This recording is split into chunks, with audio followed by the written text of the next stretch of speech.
একটা কথা কই ভাই, কিছু মনে করি না তাই। কথাটা হয়েছে, কতকগুলো ফিল্ডত করতে যায় না, ওই জায়গা দিয়ে থিছে মানে স্টেডিয়াম, মানে র্যাম দিয়ে থিছে র্যাম। আর আগে এই যে খোবাতি ফিল্ডে, খোবাতির তো রাস্তা দেখা আছি তোমার, খুব দুর্গতি। তো আজকে ফিল্ডে দেখা যায় মানুষ কত হচ্ছে, কিন্তু এই জায়গাতে একটা র্যাম দিলে তো হয়।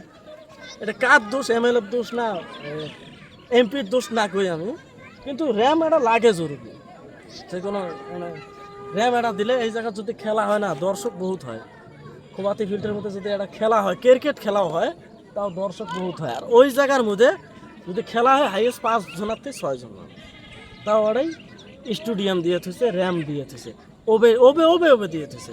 ওরে আমি কাম করে যাচ্ছি ভাই, নিজে পড়মা মানে উঠতে যাবে না ওই ফিল্ডটা, জঙ্গলের মাঝে একটা ফিল্ড অত দিয়ে থুছে। আর আগে ফিল্ডে দেখো কত বড় ফিল্ড, এটা কোনো কিছু নেই।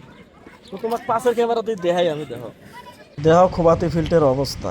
এটা অবস্থা খোপাতি ফিল্ডের, খোপাতি কিন্তু গোড়ালে চেনে, কিন্তু আঙ্গের সরকার লেভেল ভোট না দিয়ে ওস্তাদি মারে আলাদা লেভেলের ভোট দেই।